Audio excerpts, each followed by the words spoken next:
Welcome back to another show of the Williford Brothers. We are your show hosts, Luke and Lee Williford. This episode, I haven't even warned Lee what we're going to talk about, but it is a reintroduction of ourselves. I've found that a lot of people have just found us at episode 40 or 30, or they're just getting into the laundry business. So we just want to give you a short history, Lee, of who we are, why we do this, how we got a platform, why we started sharing. My name's Luke Williford, and we were born into this wonderful industry many years ago. Our grandfather got into it because somebody didn't pay rent. He had a building. He was a farmer and worked in a sawmill. And long story short, we're here today. And our dad took that over, built that, worked extremely hard, and then we were born into the business, the laundromat business. Dad used to do dry cleaners as well as laundromats, and then really just started honing in and focusing on the laundromat aspect, which years ago was kind of shunned because the dry cleaners was much more of a prominent industry. But he decided just to focus on that, and it turned out to be a wise decision on his part. Lee and I have been building laundries forever. I put a lot of stuff on social media, and people ask me a ton of questions. Instead of having to answer the same things over and over again, I just started, Lee, let's just start a podcast where we share a lot of things and practically help other people. So that's who we are. That's why we do this. We are actively doing this laundromat thing, constructing them, managing them, all the challenges as well. So the podcast is just to help others and really give back to the industry, so they'll give back to the communities they serve. Lee serves in many roles, and he's the reason we're so successful. No.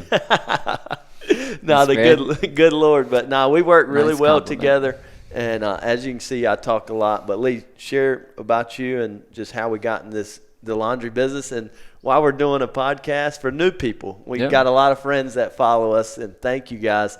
So a reintroduction may be a little repetitive, but we just wanted to share with a lot of the new people just who we are. Okay. So I'm 4 years older than Luke. Graduated from college in 2006, and decided that at that time that I wanted to venture out. I had been around Dad's laundromats for a long time. I remember getting my first key, being able to collect in high school and throughout college, because where I went to college at ECU was pretty close to some of the stores that he had that time in Eastern North Carolina.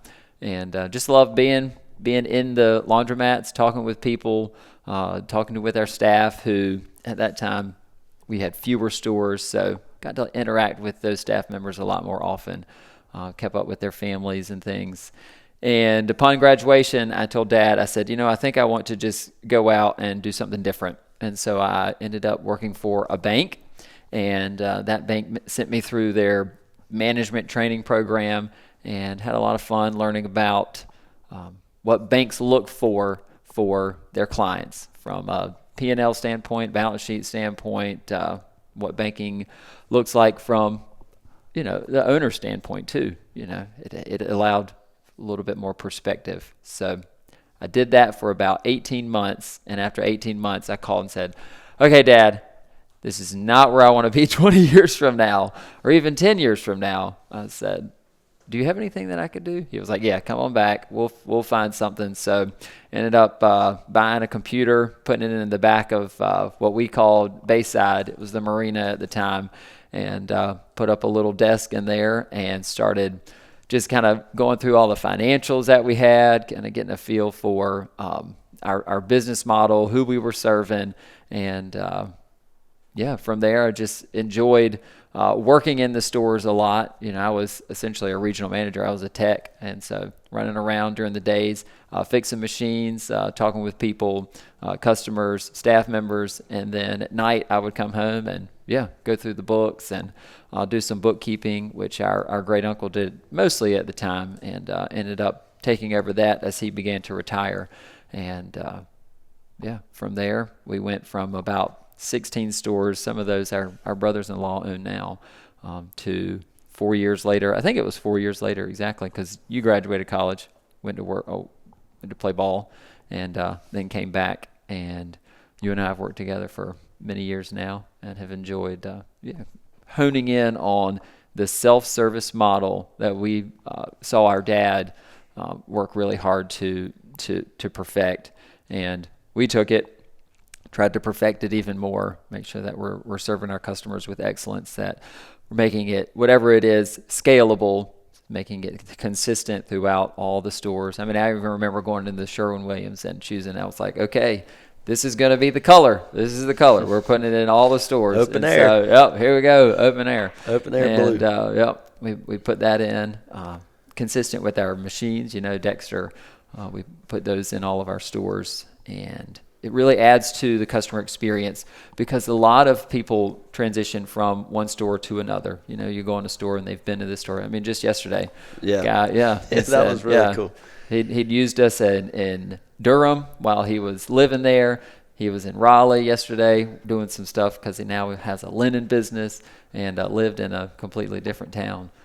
So knowing that all those little steps along the way, the last 15 years or so, have generated and created this consistent, scalable, customer-focused, excellent service delivering machine that just continues to run every day. That's supported by wonderful people that we have as staff members and team members who are like family.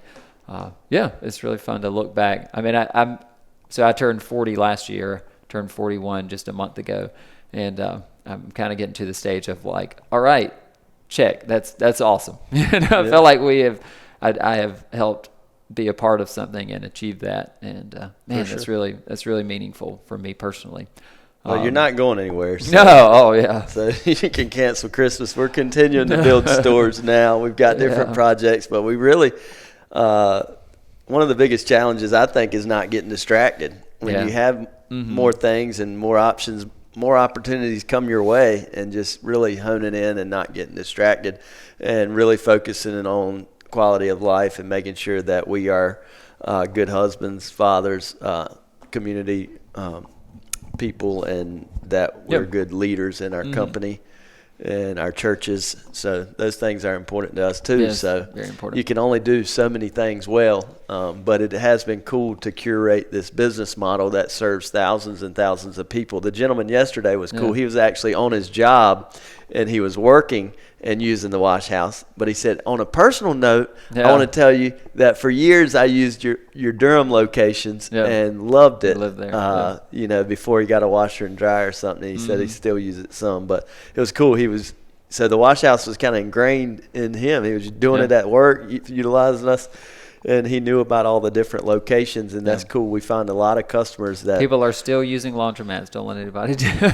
Absolutely. I can't believe people still use laundromats. Oh yeah. I can't believe that people don't use laundromats. So. And when you create these really vibrant businesses with large capacity washers and dryers where you can handle the demand, if we have 20 people bring 10 bags of clothes, that's okay. We've got the infrastructure, the equipment, the washers and dryers to handle that. So you've got to build your store to where it has the capacity to handle that. And that took a while for us to kind of perfect, making sure our capacity, we optimize it, square footage and the building, and leave enough room. But those are the things that we've learned. You do it plenty of times, and you make an improvement from this one, and you make an improvement from that one, and you get that business model. So a lot of the stuff that we talk about, on these episodes are things we have just learned firsthand. Some of them the hard way, big epic failures. It's like, okay, we will not do that again. Absolutely. Or, oh wow, yeah, this worked. Let's make sure we do this again. So that's a lot of the fun. Yeah, for sure. And it's just fun working together. God made us, I think, to work together, because he's kind of the yin to my yang. We are, I'm a C student. He's A student, number one in business school when he graduated at ECU, right? I was up there. But it really works out so well. We're blood brothers, but also brothers in Christ. So I think that really helps even keep our partnership well. And we don't compete. So if you've got a partner in business, we don't compete. Mm-hmm. We serve different roles and work collectively together. And we prioritize time away, because with the business we actually spend a ton of time together. And so me, on the other hand, I kind of, dating back, I was playing minor league professional baseball after college, a little bit and working in the off season for Dad, and had a car wash in Little Washington.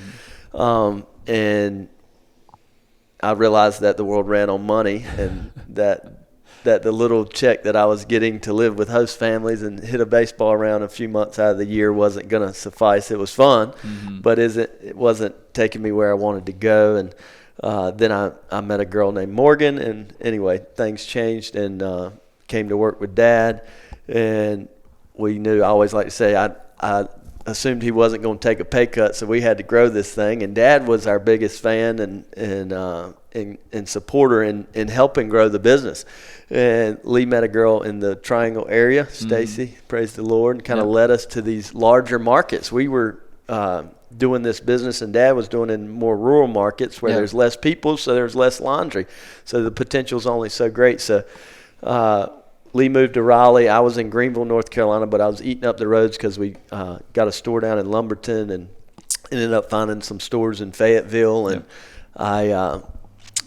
I actually just felt called to move to the Raleigh area because I saw the potential. Our brother-in-law Josh came back to work with us and took over some of the responsibilities that I was doing.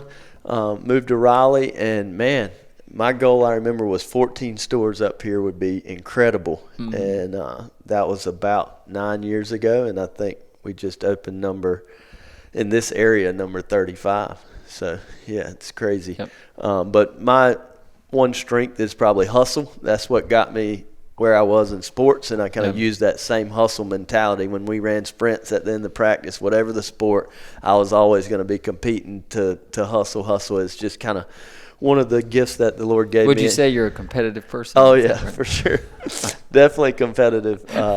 Not so much competitive in business, like that's kind of gone away, but definitely in like. Well, competitive against yourself. Against myself, probably for sure. Yeah, better today than yesterday, but kind of that same mentality of just always working it. I'm always looking for different opportunities, and once we started to work it, I learned how to fix the equipment, install the equipment, how to eliminate other contractors, which saved us money and allowed me to create value for myself because I'm staffing, I'm doing all these things, and you get to a point where you can't do that anymore. So we brought people on to help with that. But I love being out in the field. I love being involved with the operations of the company and setting things up that can scale, and training our staff and empowering them and encouraging them to be so much more than they think. Oftentimes people have so much more potential than we think.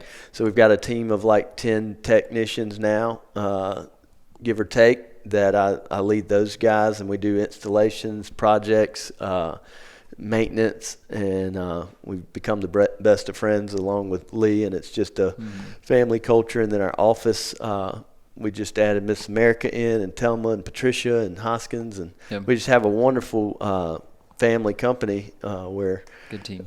Everybody's friends. So we've created that. It's called the Wash House Laundromats. We're continuing to grow. Right now we have a couple projects we're working on actively. We're converting a bank into a laundromat. One thing we did was we filed for permits before we even closed on the building.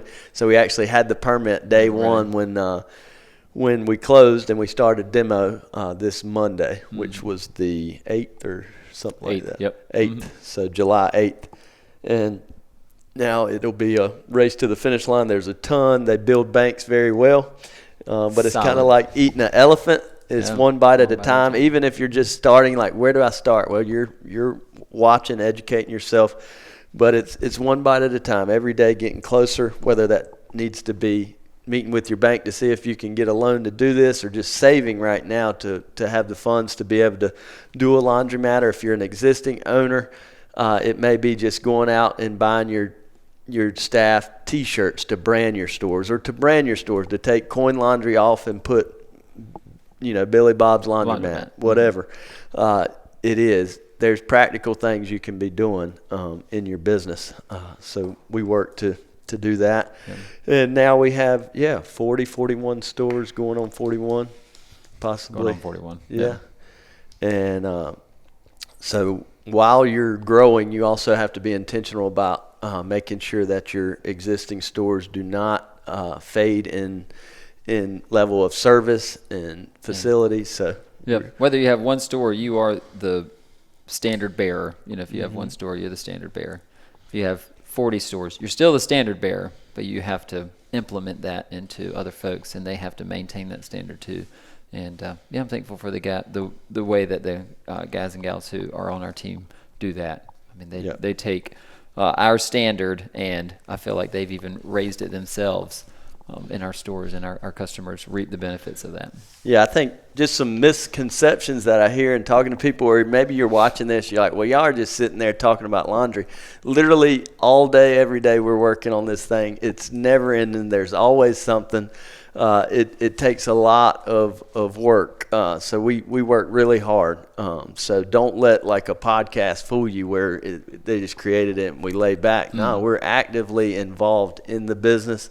Of course, it gives us a wonderful lifestyle, but we're actively working 5 days a week, and there's so many things that have to get done from the leasing side, the back end. Lee does a lot of the financial stuff, and then the front end, there's just always dealing with subcontractors, forklifts that have fallen over in the parking lot. We was the first. We showed up Monday, and somebody had stolen the forklift and went for a joyride and flipped it over in the parking lot. Yep. But there's just always challenges, break-ins, attempted break-ins, and you put all these things, people calling out, people getting sick, health issues, deaths in family.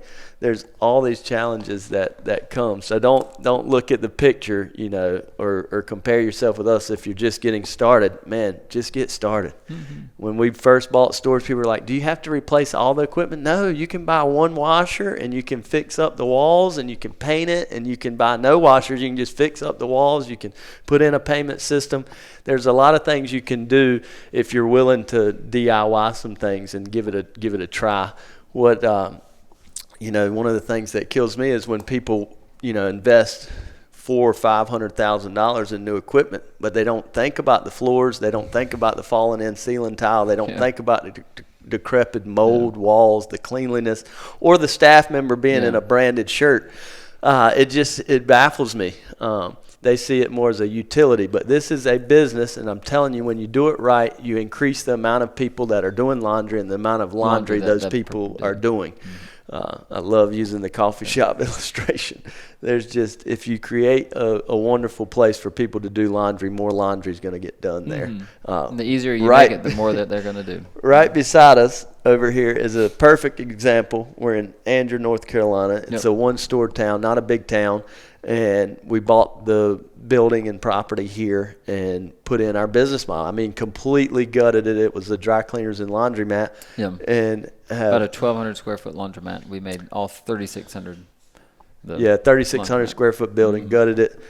Probably spent, $250 on construction and $400 or so on equipment, something like that. And just redid the whole thing.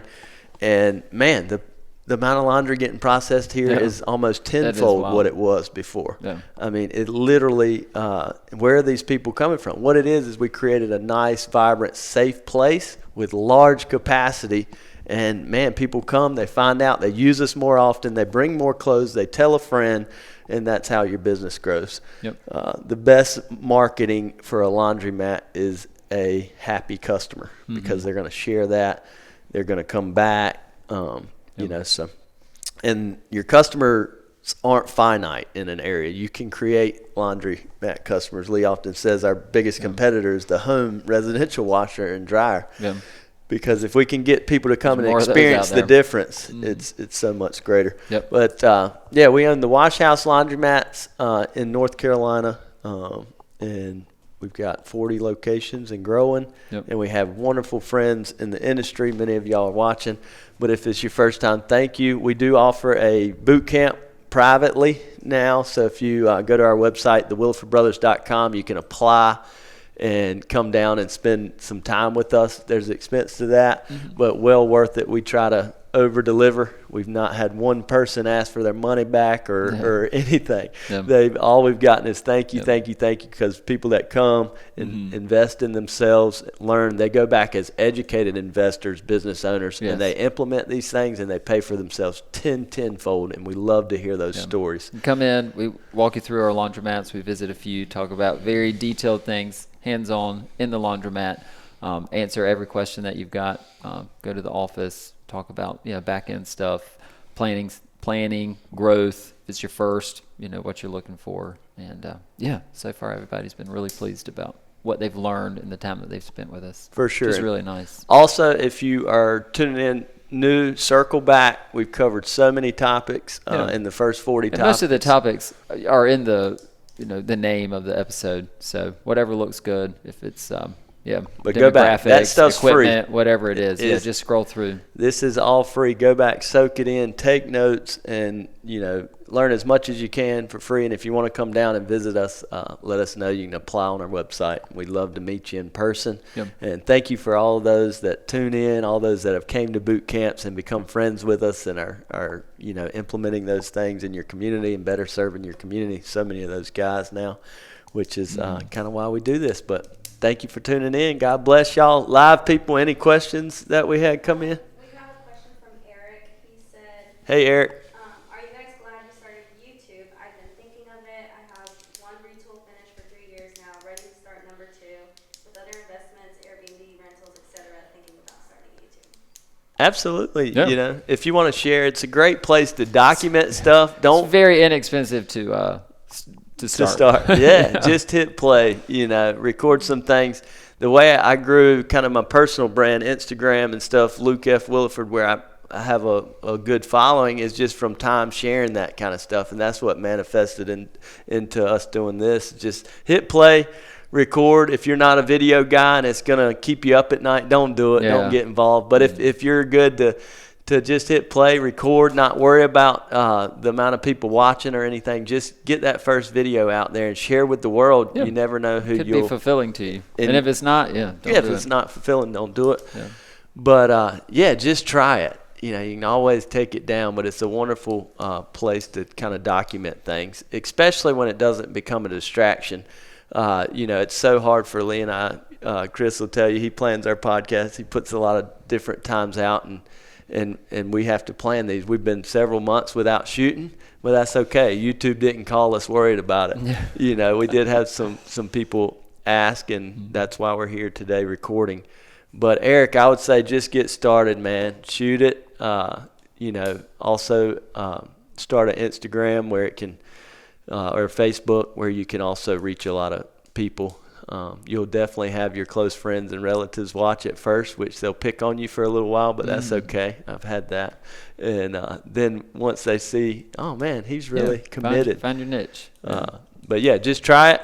Try it for a week. Try it for a few months. Put out a few things, and don't overthink it. Tag us in your comments when you post it so we can check it out and share with others as well. We're all here to help each other. Nobody's competing. And God bless you. Any other questions we had, America? RJ said, my question is that why do you use employees when others use contract employees? Absolutely. Very good question, RJ. An analogy came to mind, but it's probably not appropriate.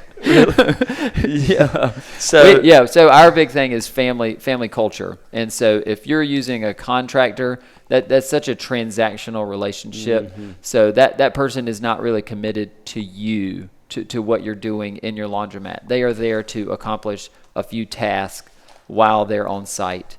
And our objective is to create a family, people who not only have been with us for years, but they have family members who now work with us because they found it to be a great place to work. And if you take the just purely transactional side out of it and add into it this family cultural feel by putting people on your payroll and paying part of their employer's tax and bringing them into what you're doing, training them, giving them bonuses, that makes a big difference in the overall experience that your customer is going to have, because those staff members are going to be a lot more committed to whatever your vision is for your company. Yeah, it helps them to truly buy into the culture. Yeah. Your customer is going to know that person's a contract worker because they're not going to really care. They're going to quick, clean, get out. I get it. On your end, you're going to save money. But I'm telling you, you may be pinching pennies and losing dollars. You're probably not saving money. Yeah. Yeah. Mm-hmm. Because I promise you that most likely if you're a laundromat owner, I could take that laundromat and do at least 50% more in revenue with the same exact equipment and putting our staff in place. Yeah. Hire full-time people, be a good boss. Like, yep, we've got an episode go, on that. And there's other things out there. Yeah, YouTube, how to be a good boss. You know, be kind to people. Give them the hours that they want. Pay them a decent wage. It's not rocket science. Of one of our friends at the conference was telling us how all of his staff are part-time. And I cannot fathom the turnover that he has. Yeah. And he said it's unbelievable. Yeah. But it's all because that's a financial decision. It's all about pinching them every cent. Where we found that, man, if you just 40 hours. 40 hours a week. Every staff member that works for us works 40 hours a week, and they're committed to us, and we're committed to them, and it leads to a lot less turnover, leads to better life, leads to just being able to provide something really cool. And if you have 2 part-time workers, hire 1 full-time, bring them on. If you have 2 contractors or whatever, hire 1, bring them on full-time, and see how their life changes, and your life changes. Yours will improve when you invest in them heavily. So, RJ, I hope that helps. That's the reason we do it. Not saying that it can't be successful with contractors, but that's probably more of a non-attended model, which we run a pretty much partially attended. Very heavily attended, not fully attended, but pretty close model. That way our customers, when they're in there, they have a face and a person to talk to. And in this culture, man, that's nice to have somebody to talk to. And it works. We've proven that people like that. Any other questions? Thanks, RJ. No, I think Jamise just said congratulations. You guys are doing an awesome job. Cool. Thanks for the encouragement. I love it. All right. Well, that's it for this episode. Thank you for tuning in on all places. You can check out our website, thewillifordbrothers.com, if you want to reach us. I do some consulting mainly with existing owners, and we offer a boot camp privately that we schedule, and you can apply for that there as well. Thanks again. God bless y'all.